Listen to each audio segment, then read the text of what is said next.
ስድስተኛው ሀገራዊ ምርጫ ላይ ጥቃት እንደደረሰባቸው ሪፖርት ካደረጉ ሴት እጩዎች ውስጥ 85 በመቶዎቹ ለሰባተኛው ሀገራዊ ምርጫ በእጩነት አለመቅረባቸው ተገለጸ። እንዲሁም በዘንድሮ ብሔራዊ ምርጫ ላይ 12 ያህል ተፎካካሪ ፓርቲዎች ሴት የፓርላማ እጩዎችን አለማካተታቸው ታውቋል። ጽዮን ለይኩን የሴት እጩ ተወዳዳሪዎችን በሚመለከት ከተለያዩ የፖለቲካ ፓርቲዎችና ከሚመለከታቸው አካላት ጋር ያደረገችውን ቆይታ ተከታትለን እንመለስ። በቅርብ ዓመታት ውስጥ በኢትዮጵያ የተደረጉ የህዝብ ቁጠራ ውጤቶች የሚያመላክቱት በኢትዮጵያ በአሁኑ ወቅት ከ50 በመቶ በላይ ቁጥር የሚይዙት ሴቶች መሆናቸውን ነው። ይህ ከፍተኛ የሴቶች የህዝብ ቁጥር ወደ ፖለቲካው መድረክ ወጥቶ ሲታይ ግን በሰፊ የቁጥር ልዩነት የሚወከለው በሴት እጩዎች ሳይሆን በወንድ እጩዎች ሆኖ ይታያል። በተለይም በተፎካካሪ የፖለቲካ ፓርቲዎች ዘንድ ይህ ቁጥር ሲሰላ ምን ያህል ይሆናል ለሚለው የሚወጡ መረጃዎች በጠቅላላ ከሩብ በመቶ በላይ ሴቶች በፖለቲካ እጩነት እንደማይሳተፉ የሚያሳይ ነው። ለአብነትም የዘንድሮን የሰባተኛ ሀገራዊ ምርጫ የእጩዎች ብዛት እንመልከት። ለምሳሌ አሁን ላይ ተሽኮነ 2080 ሴቶች ተመዝግበዋል። ከነዚህ 2080 ሴቶች አራውንድ 483 አይ ቲንክ ይመስለኛል እንግዲህ ተፎካካሪ ፓርቲ ውስጥ ያሉ ሴቶች ያለ ነው። እንግዲህ በፐርሰንቴጅ እንኳን ስታስቀምጩ ወደ 23.3% አካባቢ ነው እና 12 ፓርቲዎች ሴቶችን አላካተቱም። በጣም እንትን ይልሻል። ለፓርላማ የሚወዳደሩ ሴቶች ላይ ሴቶች ሳይኖራቸው ቀርተው ነው ወይ ብቲ አሏቸው፣ ግን የሚለኩበት ልኬት ምን እንደሆነ ሊገባን አልቻለም። የባለፈው አመት ስድስተኛ ዙር ምርጫ ላይ ምን ያህል ሴቶች በእጩነት ተሳትፈዋል የሚለውን ነገር ገምገመናል። እንግዲህ አሸናፊ ፓርቲ ሆኖ የገባው ብልጽግና ነው።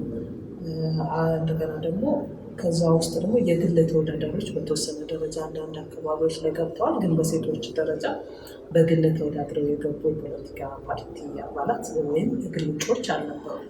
እዛ ውስጥ በምናይበት ሰዓት እንግዲህ ብልጽግና ካቀረባቸው ሴቶች ውስጥ 41 በመቶ የሚሆኑት ሴቶች ወደ ምክር ቤት ድምፅ ተሰጥቷቸው የገቡበት ሁኔታ አለ። ሌሎች የፖለቲካ ፓርቲዎች ላይ በምናይበት ሰዓት ግን የሴቶቹ ተሳትፎ 50 በመቶ መሆን አለበት አይደለም 30 በመቶ መሆን አለበት የሚለውን ነገር አምኖ ተቀብሎ ተግባራዊ ማድረግ ላይ ተግዳሮቶች እንዳሉ ከነሱ ጋር ገምገመናል። ምንም እንኳን በህግና በፖሊሲ ደረጃ ሴቶች የመምረጥና የመመረጥ መብታቸው የተከበረ ቢሆንም በተግባር ግን በእጩነት በሚቀርቡበት ወቅት በርካታ እንቅፋቶች ከፊታቸው ይደቀናሉ። እነዚህ አሁንም ድረስ የደረሱ እንቅፋቶች በሴት የተፎካካሪ ፓርቲዎች እጩዎች ዘንድ እንዲሁም በመንግስት በኩል ምንድናቸው ጠየቅን። ምሳሌ ሴቶች አይችሉም የሚባል አይነት ነገር አለ። ደሞ በቃ እሷ መታ ምን ልትሰራ ነው የሚባል አይነት ነገር አለ። ሁለተኛ ነገር ደግሞ በጣም ጥሩ አይነት ፕሮግራም ቢኖርሽ፣ ጥሩ አይነት ማኒፌስቶ ብታረጊ፣ ጥሩ አይነት ፖሊሲዎች እንኳን ቢኖርሽ ሴቶች ከሆኑ ያው ምንድነው ሴት እንትን ምትል እዛ እንደዚህ ድረስ ነው የሴት ምትለው በወንድ ያልቅ አይነት ነገሮች አሉ አይደል? የተለመዱ ነገሮች እንደዛ አይነት ነገሮች በጣም በስፋት አሉ።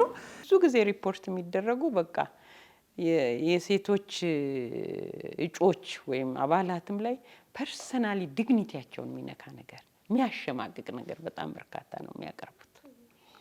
ኢኮኖሚካል ችግሮች በጣም በርካታ ናቸው። ፓርቲዎች ውስጥ ቢሆኑም አሁን እንዳልኩሽ የቅስቀሳ ወቅትም ላይ ኤክስፔንሳቸው ደብል ነው።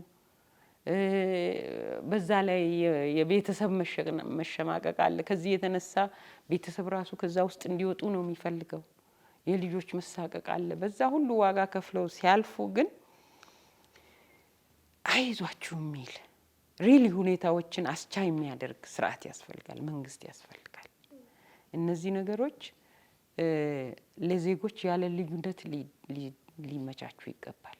በፖለቲካ ውድድር ውስጥ የሚታዩ አንዳንድ ጤናማ ያልሆኑ የቃላት ጥቃቶች፣ ስም ማጥፋትና የስነ ልቦና ጫናዎች ሴቶች በልበ ሙሉነት እንዳይወዳደሩ እንቅፋት ይሆናሉ። በተለይም ከዚህ ቀደም በተለያየ መልኩ አሁንም ከማህበራዊ ሚዲያ እንቅስቃሴዎች ጋር ተያይዞ እየሰፉ የመጡ ጾታዊ ጥቃቶች ሴት የፖለቲካ ፓርቲ እጩዎች ላይ የሚደርሱ ጫናዎችን እንዲጨምሩ አድርገዋቸዋል። በዚህም ሳቢያ እንደ ፖለቲካ ፓርቲዎች የጋራ ምክር ቤት ሴቶች ዴስክ ገለጻ ስድስተኛው ሀገራዊ ምርጫ ላይ ጥቃት እንደደረሰባቸው ሪፖርት ካደረጉ ሴት እጩዎች ውስጥ 85 በመቶ የሚሆኑት ለሰባተኛው ሀገራዊ ምርጫ በእጩነት ደግመው አለመቅረባቸው ተሰምቷል። ስድስተኛው ሀገር አቀፍ ምርጫ ላይ እንደውም ወደዛ መውሰድ ይሻለኛል ብዙ ጊዜ ካየሁት ጥቃቶች ስላሉ ማለት ነው። በግልጽ በሰነድ ኢዩላ የወሰደው 28 እንትኖች ትክክለኛ ጥቃት ብሎ ያስቀመጣቸው አሉ። ሁሉም ኢንፎርማል ጥቃቶች በጣም ብዙ ደርሰውናል። ሆኖም ግን አሁን ኢዩላ በማረጋገጫ ያስቀመጠው 28 ጥቃቶች ነበሩ እና ሰባተኛው ሀገር አቀፍ ምርጫ ላይ ምን እናምጣ ካለፈው ጥቃቶች የተሻለ ነገር ምን እንስራ የሚለው ላይ መፍትሄው ላይ መሄድ አይሻልም? ስለዚህ ያንን ብለን አሁን ባዌ ብለን ቫዮለንስ አጌንስት ውሜን ኢን ኢሌክሽን በምርጫ ሰዓት ያሉ የሴቶች ጥቃትን እንዴት ሃው ቱ ፕሪቨንት እንዴት እንከላከል በሚለው እንወያይ ነበረ ከተለያዩ አጋር ድርጅቶች ጋር ከምርጫ ቦርድ ጋርም ከኢዩላም አሁንም እና መጨረሻ ላይ አሁን ጥናት አስጠናል። ስድስተኛው ላይ የተወዳደሩ ሴቶች 85% ዛሬ ላይ የሉ ሸሽተዋል። ከምን ሸሹ ብለን ስናስብ ከጥቃት አንጻር ነው። የሴቶችን የፖለቲካ እጩዎች ተሳትፎ ይበልጥ ትርጉም ባለው መልኩ ለማሳደግና የወቅቱን የሀገሪቱን የፖለቲካ ጉዞ ስኬታማ ለማድረግ ምን እየተሰራ ይገኛል? መፍትሄውስ ምንድነው? ለሚለው የተለያዩ ተግባራቶች ያሉ ቢሆንም አሁንም ድረስ ግን ግባቸውን መምታት ላይ ወደ ኋላ የቀሩ ተግባራት ሆነዋል። ችሮታ አይደለም ወይም በፈለግሽው እንድትሰሪው አይደለም።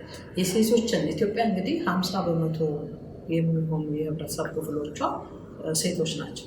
ስለዚህ ሁሉም የፖለቲካ ፓርቲ ኢትዮጵያን በተሻለ መንገድ አደርጋለሁ ብሎ ነው እንግዲህ ህዝቡን በተለያዩ ምርጫ እንዲመረጥ ቅስቀሳ እያደረገ ያለው። የተመረጠውም የፖለቲካ ፓርቲ እነዚህን የህብረተሰብ ክፍሎች ይዤ እለውጣለሁ፣ ስለዚህ ሀገርን እለውጣለሁ ካለ 50 በመቶ የህብረተሰብ ክፍል ትቶ ለውጥ ማምጣት አይቻልም። የፈለገ ነገር ቢደረግ ሴቶችን ያላሳተፈ ልማት ሀገርን አይለውጥም፣ አይቀይርም።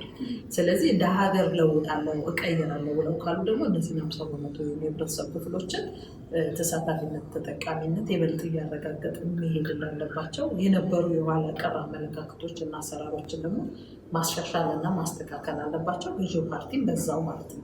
አሁን ለምሳሌ ምርጫ ቦርድ ራሱ ለፓርላማ ያቀረበው ነበረ ሴቶችን በተመለከተ 30% ሴቶች የሚል ምክንያቱም እንደነዚህ አይነት ነገሮች በእርግጥ የማይጸድቁበት ምክንያት አለ። ከታች ያልተሰሩ ስራዎች ስላሉ ነው። ከታች መስራት አለብን። ሴቶች ስፔሻሊ ፖለቲካ ላይ ከሆነ ሴቶች እንዲመጡ ከተፈለገ የተሻለ ሲስተም የተሻለ የፖለቲካ ምህዳር ያስፈልጋል። እንደዛ ስላልመጡ የማይጸድቁ ያልጸደቁ ነገሮች አሉ። ምንድነው ቀድመን መስራት ያለብን ነገሮች መሰራት አለባቸው ብዬ አስባለሁ። ኢትዮጵያ ባይዘው ከሌሎች ዓለም አቀፍ አገራት እኮ የተለየ ነገር የላትም። ሴቶች ከጥንት ጀምሮ በቁጥር በጣም አነስተኛ ናቸው እንጂ ብቅ ጥልቅ እያሉ ይመጣሉ። ወደፊት እየመጡ ይሄዳሉ። ከነገስታት ዘመንም ጀምሮ ከመሳፍንትም ጊዜ ጀምሮ የእድገት በህብረቱ ዘመቻም ጊዜ ስታይ ሴቶች ተመጣጣኝ ተሳትፎ ነበራቸው። ፖለቲካ ፓርቲዎችም ሲደራጁ አሁን ሳይሆን የኢህአፓ ጊዜ እኩል የአመራር ቦታ ነበራቸው ከወንዶቹ ጋር እኩል መስዋዕትነት የመክፈል ሁኔታ ነበራቸው። ሌሎቹም ግን መተን ሴቶችን መደገፍ ቦታውን በተለይ ምህዳሩን አስቻይ ማድረግ እስካሁን አልተፈጠረም። ጥናቶች እንደሚያሳዩት ሴቶች በፖሊሲ ቀረጻና በህግ መወሰኛ ምክር ቤቶች ውስጥ በስፋት ሲሳተፉ ይበልጥ ሰብአዊነትና ሁሉን አቀፍነት ያላቸው ውሳኔዎች ይተላለፋሉ። ሴቶች ያለ ስጋትና ያለ ጫና ሀሳባቸውን የሚገልጹበትና የሚወዳደሩበት ሰላማዊ ምርጫና የፖለቲካ አካባቢ መፍጠር የመንግስት፣ የሲቪል ማህበራትና የሁሉም ባለድርሻ አካላት ኃላፊነት ነው።